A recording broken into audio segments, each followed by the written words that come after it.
Sa ngalan ng Ama, ng Anak, at ng Espiritu Santo. Amen. Ang pagpapala ng ating Panginoong Jesucristo, ang pag-ibig ng Diyos Ama, at ang pakikisa ng Espiritu Santo naway sumainyong lahat. At sumayo rin. Magandang hapon po. Magandang hapon po. Mga kapatid, aminin natin ang ating mga kasalanan upang tayo maging marapat gumanap ng banal na pagdiriwang. Tayo po lahat, inaamin ko sa makapangyarihang Diyos at sa inyong mga kapatid na lubha akong nagkasala sa isip, sa salita at sa gawa at sa aking pagkukulang. Kaya sinasamo ko sa mahal na Birheng Maria, sa lahat na mga anghel at mga banal, at sa inyong mga kapatid, na ako'y ipanalangin sa Panginoong ating Diyos. Kaawaan tayo ng makapangyarihang Diyos, patawarin tayo sa ating mga kasalanan at patnubayan tayo sa buhay na walang hanggan. Amen.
Ama naming makapangyarihan, pinangangatawang mong manahan sa mga may loobing tapat at maasahan.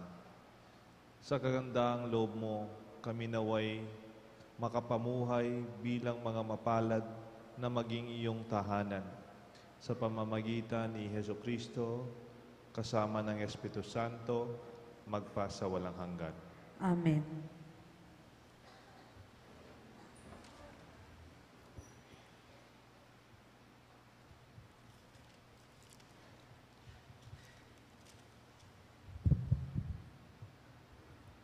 Pagbasa mula sa aklat ni Propeta Jeremias.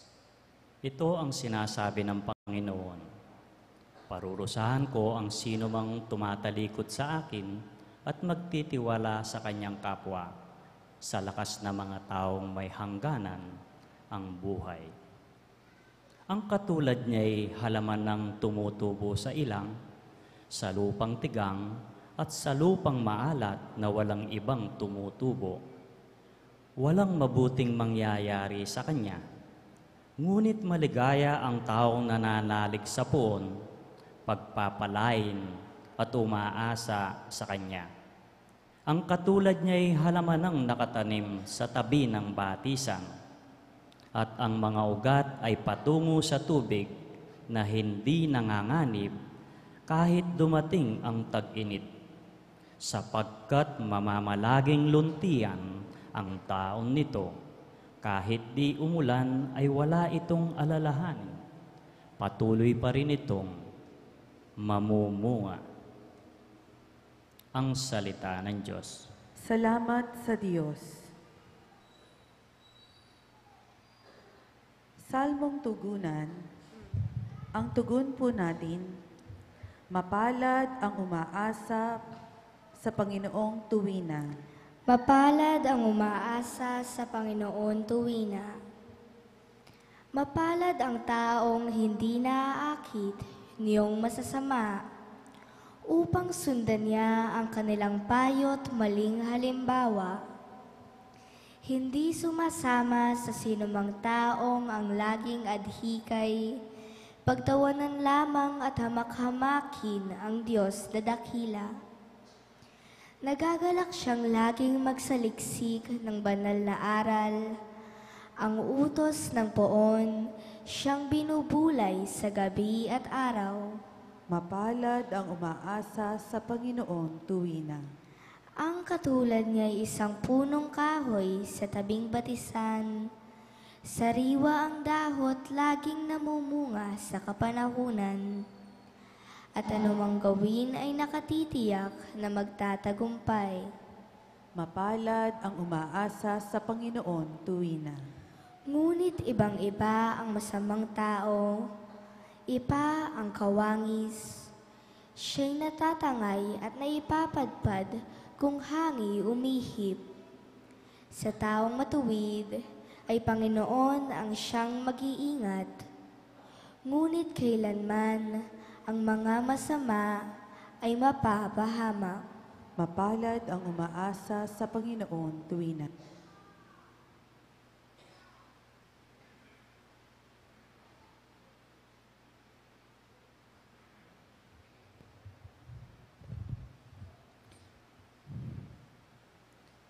Pagbasa mula sa unang sulat ni Apostol San Pablo sa mga taga-Korinto.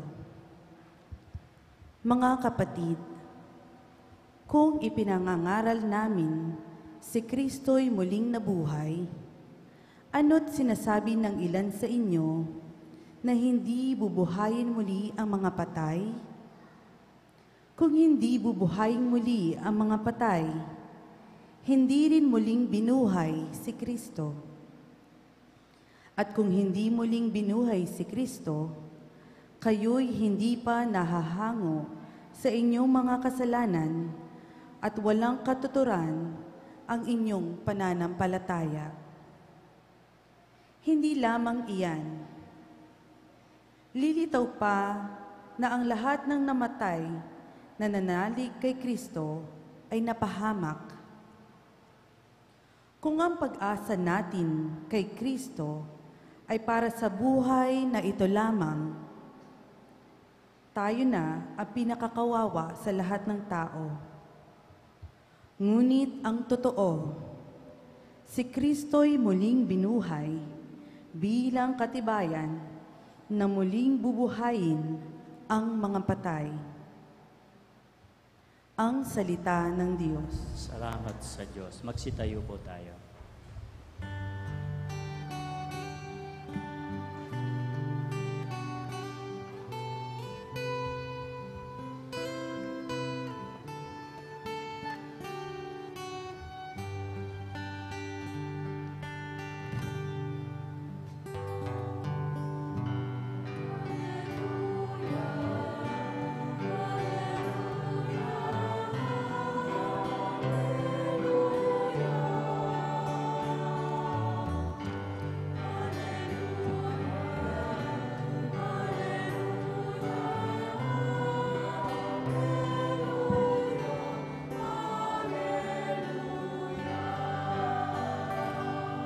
Tayo pong lahat, magalak kayo't magdiwang, malaki ang nakalaang gantimpala ninyong tanan.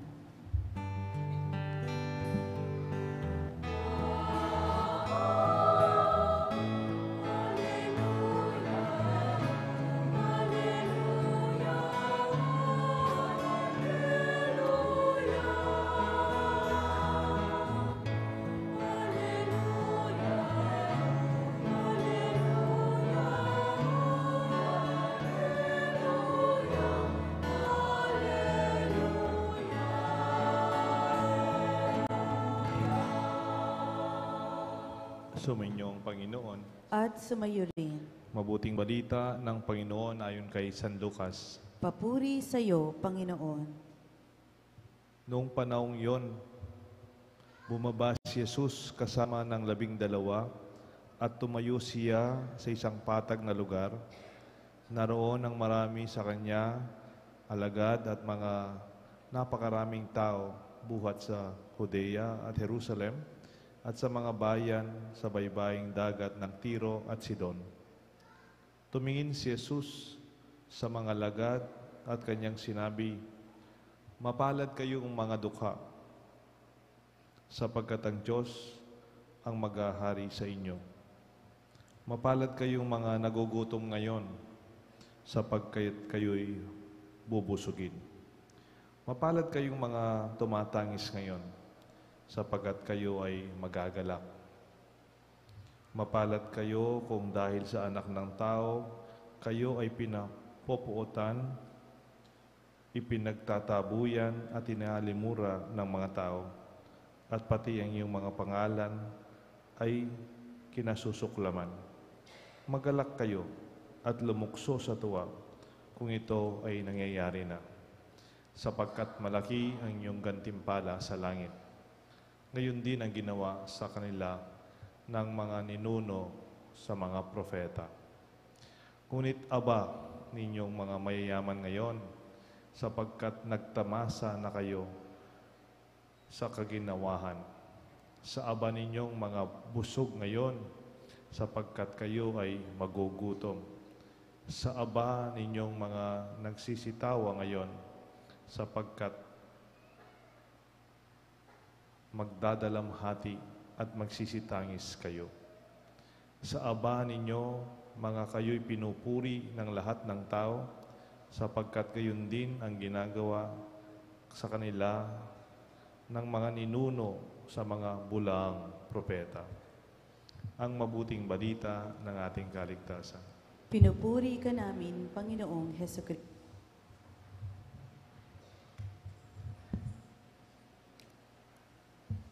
Sa ngalan ng Ama, ng Anak, ng Espiritu Santo, magandang hapon po sa inyong lahat. Yung salitang ganti, kuminsan we take it from a negative, pejorative connotation as revenge. Pag narinig natin yung ganti, parang kagad na negative. Pero sa totoo, the Tagalog term for ganti is a neutral lang. That means nagbalik sa iyo. It just goes back. Pwedeng negative, pwedeng positive. Ang mga Buddhist, meron po silang concept of karma. But the notion of karma is a punishment of what is wrong. May ginawang masama, kaya sila ay nakarma. Hindi lang po Buddhist term ito. Ito ginagamit na rin ng English, even mga Pilipino, na karma siya. As if we are depicting a God who is punishing. Pero sa totoo, mayroon pong positive at negative na karma. Kung ang pag-isip natin, nagbabalik lang ang ginawa mo.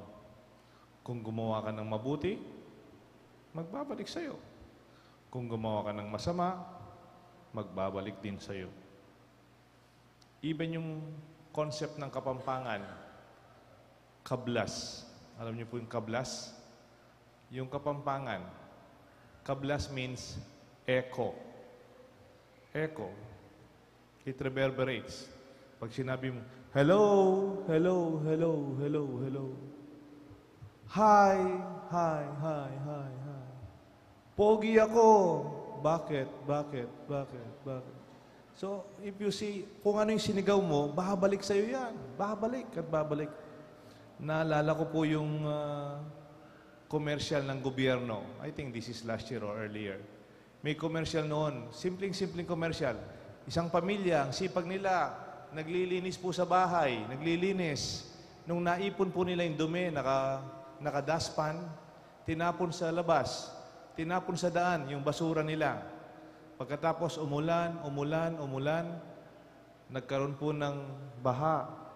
At sa taas ng baha, pumasok yung tubig sa kanilang bahay. Nabuksan yung pinto, pumasok yung basura, tinapon nila. Mas marami pa. Ang tawag po dyan, karma. Nagbalik lang. Hindi naman po kagustuhan ng Diyos yun. Nagbalik lang. Kung minsan kasi sinisisi natin yung Diyos, pero sa totoo, nagbabalik lang, ginagawa natin. In positive ways and negative ways. Tignan ho natin ang ating ebanghelyo. On the latter part of the gospel, wala namang masama yung maging mayaman. In fact, we have to be rich. Work hard. Wala pong masama sa mabusog. Kumain po tayo para hindi tayo magutom. Para hindi kayo magkasakit. Wala naman pong masama pag pinupuri ka ng tao and you are being praised. Lalo na kung magalingan ako, bibigyan siya ng medal. Eh, di maganda. Wala naman pong masama sa tumatawa ang maging masaya. Bakit ba si Jesus sinasabi niya, aba na kayong mga yumaman. Aba na kayong mga busog. Woe to you who are rich. Woe to you who are full. You are already satisfied. Woe to you who are being praised, and woe to you who are now laughing now. Ano po yung konteksto kaya nito? Siguro mas maintindihan natin ito kung tignan natin yung konteksto. Sa totoo, wala naman masamang maging mayaman. Gusto nga ng Diyos maging matiwasay yung buhay natin. Pero kahit masaya ang yumaman, may tanong lang po ako. Pero magiging masaya ka ba kung alam mo yung yaman mo ay galing sa hindi mabuting paraan? Pwede ka pag masaya, mayaman ka, at dahil sa pagyaman mo, naging mahirap ang iba? O kaya, pwede rin nating tingnan ng konteksto, wala namang masama sa nagiging busog. Pero pwede ka pang maging masaya kung nagpapabusog ka sa harapan ng mga taong nagugutom? Masaya ka ba pag pinupuri ka? Pero masaya ba talaga pinupuri habang sinisira ang pangalan ng iba? Usong-uso po ngayon yan dahil eleksyon na. Sa eleksyon, pwedeng sabihin mo sa akin ang aking magagandang achievements. Okay naman po yun, di ba? I could talk about my achievements. Dapat lang malaman ng tao. Pero nakakalungkot, pag may sinasabi kang hindi totoo sa isang tao, yung tinatawag nilang fake news, that is not true. Then, yun ba ay tunay na kinakaligaya mo pag pinupuri ka at the expense of other people on the other side? O kaya, wala namang masama sa tumawa. Pero masaya ka ba na tumatawa ka? Pero tinatawanan mo ang kakulangan ng ibang tao. Ang tawag nila dyan, bad humor. Di ba may mga taong nagpapatawa, pero ginagamit nila yung kahinaan ng ibang tao? I think that is not Christian. Okay naman maging masaya. Sabi nga ng mga Amerikano, but not at the expense of other people. Na ibang tao magbabayad ng iyong pagyaman, pagiging busog, pag pinupuri ka at tumatawa. Then we understand why Jesus talks about the woes of the gospel today. Pero tignan ho natin yung the first part of the gospel. Ito po rin, medyo mahirap ding isipin. Sabi ni Jesus, blessed are the poor. Mapalad ang mga mahirap. Mapalad ang mga nagugutom. Mapalad ang mga may kalungkutan. At mapalad ang mga inuinsulto. Sino bang gustong maging Kristiyano kung ganito? Gusto ba ng Diyos na maging tayong mahirap, malungkot, magutom, at insultuhin ng iba? I think we don't have to interpret it literally. Kasi po, pag nagsalita si Jesus, tawag dito, paradox. Paradox. It invites us to think deeper. Sa Tagalog, kabalintunaan. Paano magiging masaya kung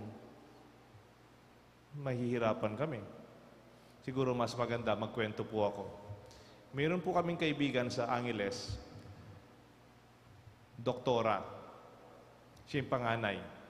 Yung 4 niyang kapatid, puro lalaki. 3 engineer. Yung bunso, IT specialist. Tapos na po silang lahat.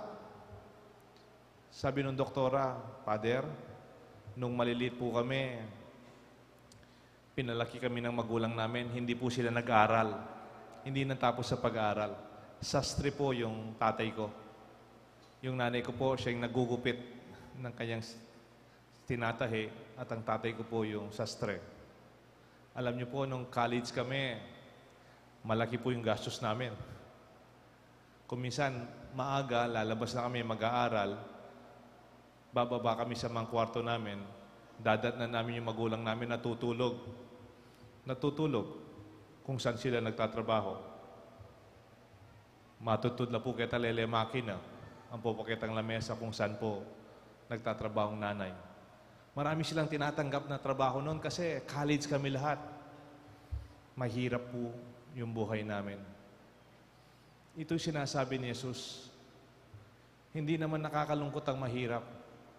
Kung sa kahirapan mo, inaangat mo ang buhay ng mga anak mo. Sa kahirapan mo, inaangat mo ang pangangailangan ng ibang tao. I appreciate what St. Paul said in 2 Corinthians 8. Sabi po ni San Pablo, and he was attributing this to Jesus. When he was talking about, in his poverty, he made us rich. Totoo naman po ito sa ating mga karanasan. Sabi po,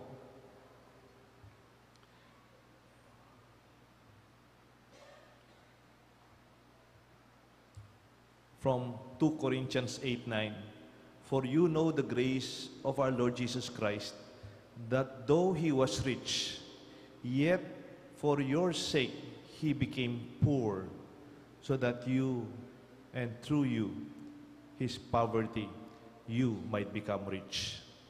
Parang bumaba si Jesus sa kalagayan natin upang tayo ay may angat. Blessed are you if you are poor today because you really want others to be uplifted. Mapalad kayong nagugutom. Magbubunga ito ng pagkabusog sa iba. Di ba yung mga magulang, sa Kapampangan may expression, isubo ko niya mo, ibiyeke pakeka. Sa mga matatandang Kapampangan may expression din sila, akakid na kayong mabsi, maswelo na ako. Hindi naman sinasabing, akakid na kayong mabsi na ako. Hindi naman po totoo yun kasi hindi naman sila busog eh. Gutom din sila. Pero totoo naman po yun. They are very sincere when they feel that. That real parenting and real leadership, nalalagpasan mo ang gutom ng iyong tiyan. You can easily let go of that need of your physicality towards others' goodness. Mapalad ka kung ang kalungkutan sa katagalan ay magbubunga ng kaligayahan sa iba. Naalala ko po itong mga taong malungkot. Naalala ko po yung mga OFW. Meron ho ba kayong anak na nagtatrabaho sa abroad? Kung minsan, they are very young, they go and makisapalaran. That they will go, lalo na sa Dubai, Singapore, Hong Kong. Hindi naman po masayang-masayang buhay yun kung nagtatrabaho ka para sa mga anak mo dito. It's so hard to be socially separated, to be emotionally distant from others. Mahirap po yun, ha? Meron po akong kaibigan, pare, naging chaplain po siya sa mga OFW sa abroad. Minsan, nakisimba po ako sa kanya, nagpag-misa po ako sa kanya. Sabi niya sa mga Pilipinong nagtatrabaho sa abroad, tayong mga nasa abroad nagtatrabaho, pag nagpapadala kayo ng retrato sa mga pamilya ninyo, nasa mall kayo, nasa park, kumakain sa restaurant, pumapasyal, magandang. Ba't di kayo magpadala ng picture yung tatrabaho kayo? Yung naguhugas ka ng plato, naglilinis ka sa hotel, nagpapalit ka ng kobrikama sa mga bahay, tatrabaho ka sa factory, nasa construction kayo, para naman mabuksan ang mata ng mga anak nyo at ang pamilya mo na hindi naman masarap yung buhay dito. Mapalad kayong nalulungkot, nahihirapan, nagdadala ng kaligayahan ito kung alam tanggapin ng mga pamilya ninyo dito. At mapalad din kayo kung kayo naiinsulto sa ngalan ng inyong pagmamahal sa Diyos. Alam niyo po, mahirap yung tumayo dito, o kaya yung mag-choir, o kaya mag-serve. Pwede sabihin ng matao, bala mo, mayap lang. Sa totoo, hindi naman po ako mayap. We're not saying that we're better than you. Hindi naman po. Sino po yung pupunta dito kung wala? Di ba? You get exposed to a lot of ridicule, insult, even a lot of sayings when you are not in front. Makagulot ka, karakaldasabihan kaya ka. It's okay. I am not here for myself. We are here for our church and for our God. Blessed are you, therefore. Nang kaligayahan mo, hindi naman yung sinasabi ng tao sa inyo. Ang alam mong ginagawa mo ito para sa Diyos. May expression sa mga Amerikano, stay hungry. Panay kasang maranok. Naranasan niyo na ba yung gutom na gutom? Tapos kumain ka, kahit ano lang, masarap. Kahit skyflakes lang. Nakanyaman. Kasi gutom ka eh. Kumpara doon sa taong they are already satisfied and they could not be satisfied any further. Sometimes it's good to be by choice, to hunger for more than what these physical graces can give us. And we could experience more of this in our ways.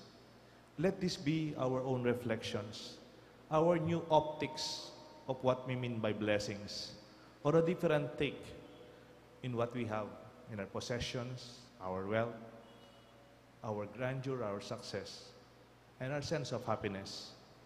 May this gospel bring us our basic principles of our Christian life. Gantimpala. May God bless us all, the Father, the Son, and the Holy Spirit. Amen. Tumayo po tayo at ihayag ang ating pananampalataya. Sumasampalataya ako sa Diyos amang makapangyarihan sa lahat, na may gawa ng langit at lupa. Sumasampalataya naman ako kay Hesukristo, isang anak ng Diyos, Panginoon nating lahat. Nagkatawang tao siya, lalang ng Espiritu Santo, ipinanganak ni Santa Maria Virgen, pinagpakasakit ni Poncio Pilato, ipinako sa krus, namatay, inilibing, nanaog sa kinaroroonan ng mga yumao, na may 3 araw na buhay na mag-uli, umakyat sa langit, naluklok sa kanan ng Diyos, amang makapangyarihan sa lahat. Doon magmumulat paririto at hukom sa nangabubuhay at nangamatay na tao. Sumasampalataya naman ako sa Diyos Espiritu Santo, sa banal na simbahang katolika, sa kasamahan ng mga santo, sa kapatawaran ng mga kasalanan, sa pagkabuhay na mag-uli ng nangamatay na tao, at sa buhay na walang hanggan. Amen. Mga kapatid, itaas natin ang ating mga puso sa Diyos at buong tiwala tayong umasa sa pinagkakaloob niya sa atin at sa ating mga pangangailangan. Manalangin po tayo. Amang mapagmahal, dinggin mo kami. Amang mapagmahal, dinggin mo kami. Ilagak nawa ng mga pinuno ng simbahan ang buo nilang tiwala sa Panginoon, lalo na sa panahon ng mabibigat na pagsubok. Manalangin tayo. Amang mapagmahal, dinggin mo kami. Sikapin nawa ng mga pinuno ng ating bayan na maging pagpapala sa mga dukha, nagugutom, tumatangis, at iba pang nasa laylayan ng lipunan. Manalangin tayo. Amang mapagmahal, dinggin mo kami. Mamayani nawa ang paggalang sa mga buhay at sa karapatang pantao sa bawat sulok ng daigdig. Manalangin tayo. Amang mapagmahal, dinggin mo kami. Liwanagan nawa ng Espiritu Santo ang mga botanteng Pilipino upang sa darating na halalan ay manaig ang katuwiran at demokrasya kaysa sa pagkakawatak-watak na dulot ng sari-saring opinyong politikal. Manalangin tayo. Amang mapagmahal, dinggin mo kami. Alagaan nawa ng bawat isa sa atin ang kalikasang bilang tungkulin natin sa Kristiyano at mga anak ng Diyos na siyang lumikha ng lahat ng bagay. Manalangin tayo. Amang mapagmahal, dinggin mo kami. Idalangin natin sa Diyos ang ating personal na pangangailangan. Amang mapagkalinga, pinagpala mo sa iyong mga nagtitiwala. Patatagin mo kami sa gitna ng mga pagsubok sa buhay at tulutan mong makita namin sa aming mga pang-araw-araw ang pagkikisalamuha sa isa't isa na alang-alang kay Kristo aming Panginoon. Amen.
Manalangin kayo mga kapatid upang ating pag-ain ay kalugdan ng Diyos amang makapangyarihan. Tanggapin nawa ng Panginoon itong paghahain sa iyong mga kamay, sa kapurihan niya at karangalan, sa ating kapakinabangan at sa buong sambayanan niyang banal. Ama naming lumikha, kami naway dalisain ng aming gaganaping pag-ain. Kami naway itaguyod ng gagawin naming ito sa pagnanais naming sundan ang loob mo. Sa pamamagitan ni Jesucristo kasama ng Espiritu Santo, magpasawalang hanggan. Amen. Sumainyo ang Panginoon. At sumayo rin, Itaas ang iyong puso at diwa. itinaas na namin sa Panginoon. Pasalamatan natin ang Panginoong ating Diyos. Marapat na siya ay pasalamatan. Ama naming makapangyarihan, tunay ngang marapat na ikaw ay aming pasalamatan. Nasa iyo ang aming buhay, pagkilos at pag-iral. Sa pamumuhay naming araw-araw, tinatamasa namin ang iyong pagmamahal. Sa pag-ibig mong ipinunla sa sangkatauhan ng Espiritu Santo ay unang aing bigay ng anak mong naglagak sa amin sa katiyakang nakalaang mabuhay kami sa piling mo magpakailanman. Kaya kaisa ng manghel nagsisiawit ng papuri sa iyo ng walang humpay na kalangitan, kami ay nagbubunyi sa iyong kadakilahan.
Naming banal, ikaw ang bukal ng tanang kabanalan, kaya't sa pamamagitan ng Espiritu, gawin mong banal ang kaloob na ito upang para sa amin ay maging katawan at dugo ng aming Panginoong Jesucristo.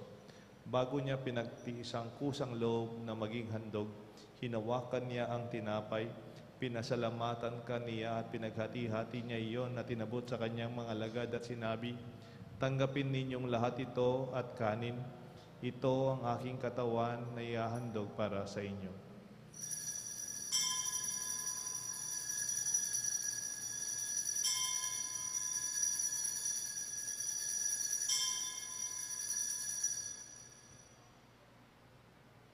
Gayon din naman, nang matapos ang hapunan, hinawakan niya ang kalis. Muli kanyang pinasalamatan, inabot ang kalis sa kanyang mga alagad at sinabi, "Tanggapin ninyong lahat ito at inumin. Ito ang kalis ng aking dugo ng bago at walang hanggang tipan. Ang aking dugo na ibubuhos para sa lahat at para sa inyo sa pamamagitan ng pagpapatawad ng mga kasalanan. Gawin ninyo ito bilang pag-alaala sa akin."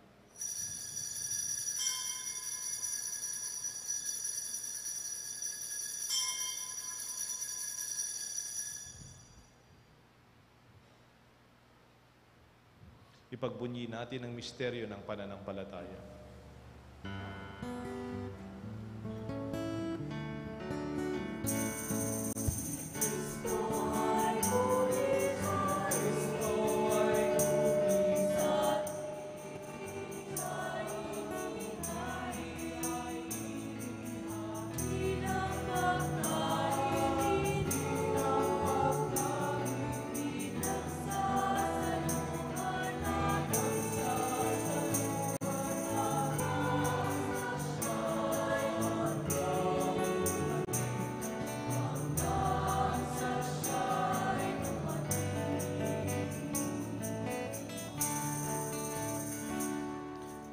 Ama, ginagawa namin ngayon ang pag-alaala, pagkamatay, at muling pagkabuhay ng iyong anak. Kaya't inaalay namin sa iyo ang tinapay na nagbibigay buhay at ang kalis nagkakaloob ng kaligtasan. Kami ay nagpapasalamat dahil kami iyong minarapat na tumayo sa harap mo para maglingkod sa iyo. Sinasamo namin sa pagsalusalo sa katawan at dugo ni Kristo ay mabuklod sa pagkakaisa sa pamamagitan ng Espiritu Santo. Amalingapin mo ang iyong simbahang laganap sa buong daigdig. Puspusin mo kami sa pag-ibig kay San Francisco, aming Santo Papa, Florentino, aming Arsobispo, ang lahat ng mga obispo at ng kaparian, at ang aming mga kapatid naglilingkod sa aming simbahan. Alalahanin mo ang aming mga intensyon para sa pagpapasalamat ni Mark Aicocho, Salamat Family, Roelyn Ann Nicdao at Carmelita Rivera. Para sa paggaling at paglunas ni Leonila Marquez, Epifania Tolentino at Cassandra Nicole Gotos.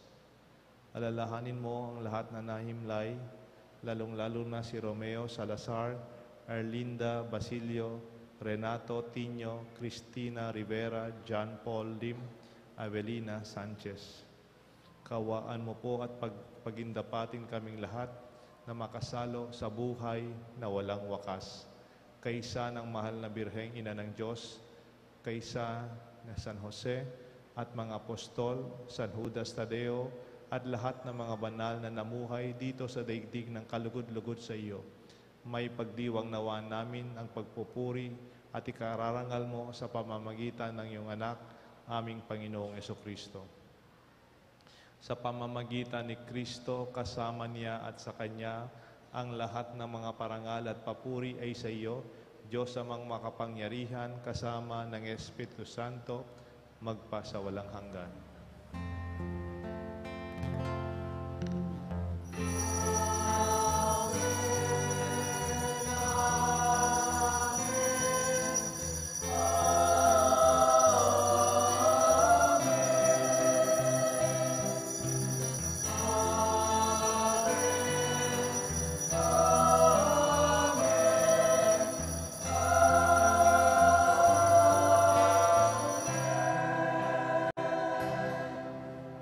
Sa tagubilin na gagaling na utos at turo ni Jesus, ang Panginoong ating Diyos, ihayag natin ng lakas loob.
Hinihiling namin kami adya sa lahat ng masama, pagkalooban ng kapayapaan araw-araw, iligtas sa kasalanan at ilayo sa lahat ng kapahamakan, samantalang aming pinananabikan ng dakilang araw ng pagpapahayag ng tagapagligtas namin si Yesu Kristo.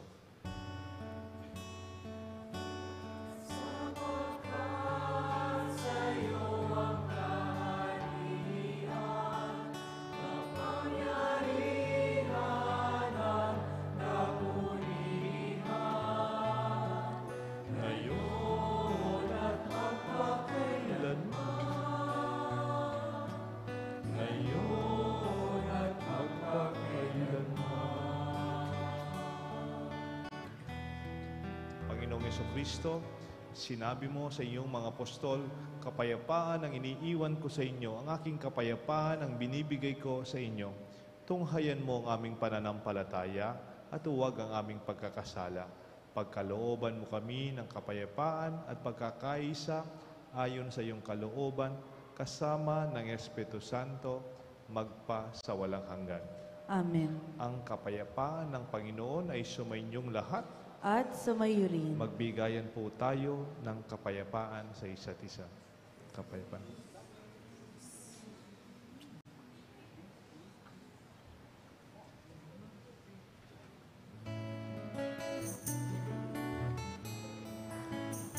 Kumanta po tayo kasama ng choir.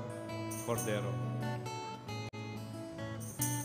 Cordero ng Diyos na nag-aalis ng mga kasalanan ng sanlibutan,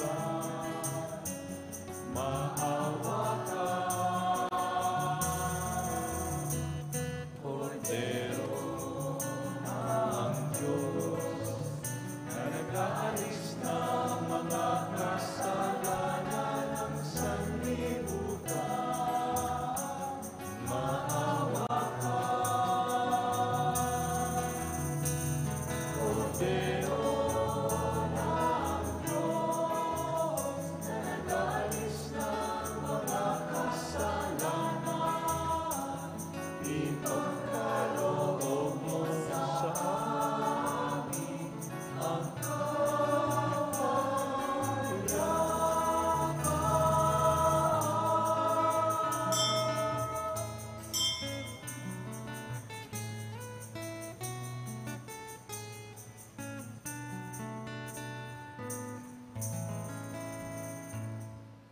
Ito ang kordero ng Diyos.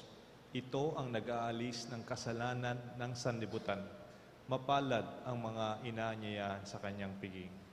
Panginoon, hindi ako karapat-dapat na magpatuloy sa iyo, ngunit sa isang salita mo lamang ay gagaling na ako.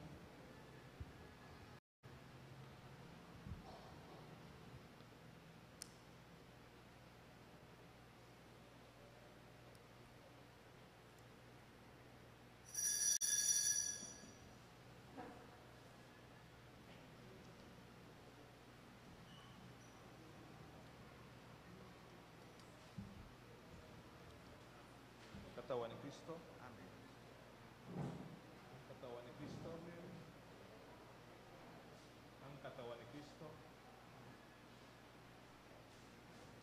Amen. Ang katawan ni Kristo. Katawan ni Kristo. Ang katawan ni Kristo. Amen. Ang katawan ni Kristo. Ang katawan ni Kristo.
Announcement.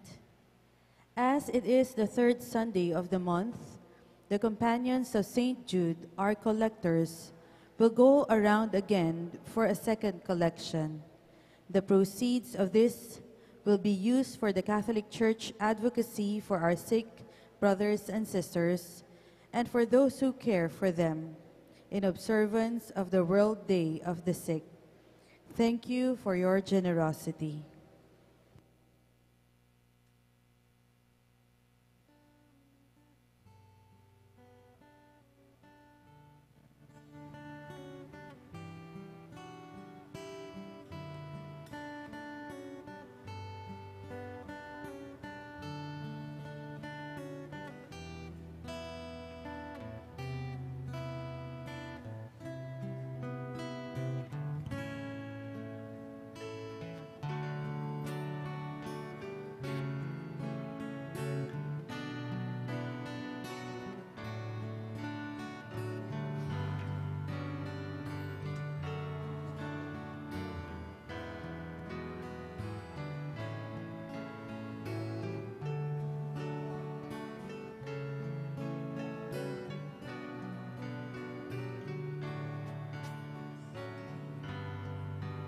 Habang nagse-second collection po tayo, kung napansin nyo, yung second collection po natin, every third Sunday of the month.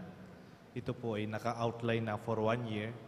The special ministries and missions of the church around the world are being funded by our second collection. So lahat po ng mga simbahan natin, at least dito sa Pampanga, every third Sunday, we have a common second collection. And these are forwarded to the chancery, our archdiocesan offices, and then the archdiocese forwards them to the different ministries that are managing these special funds for special needs of the church. Like this month for the sick, and the ministries working for the sick. Last month for the minorities. So I think next month will be Alay Kapwa. It is a local project for our social action. And so, yun po, maraming salamat for your support. Matagal na po ako hindi nakakapagmisa ng alas 5. Masaya naman akong magmisa ngayon kasi every Sunday, pag marami po akong binyag, nagpapalit po ako ng alas 5. Usually in the past weeks, mayroon po akong kasal pag Sunday afternoon. Usually nasa labas po ng ating parokya. Kaya pagpapapalit po ako kay Father Bong Cabrera at sa mga paring libre naman at pwedeng tumulong sa ating parokya. At napakasaya ko po magmisa ngayon uli, no? Lalo na yung ating choir, pag alas 5, gumagaling na silang gumagaling. And they are better this time, and I'm very happy to celebrate Mass and listen to their songs. Let us all stand and offer at ialay ho natin ngayon ang ating panalangin sa pakikinabang. Malalangin po tayo. Ama naming mapagmahal, kami pinagsalo mo sa banal na pakikinabang. Gawin mo laging manabik sa pagsaluhan ang kaloob mong ito na aming kinabubuhay sa pamamagitan ni Jesucristo kasama ng Espiritu Santo magpasawalang hanggan. Amen. Sumainyo ang Panginoon At sumayo rin. at pagpalain tayo ng mapangyarihang Diyos, Ama, Anak, at ng Espiritu Santo. Amen. Tapos na ang ating Santa Misa, humayo kayo at ibahagi ang pag-asang hatid ni Kristo sa ating kapwa. Salamat sa Diyos.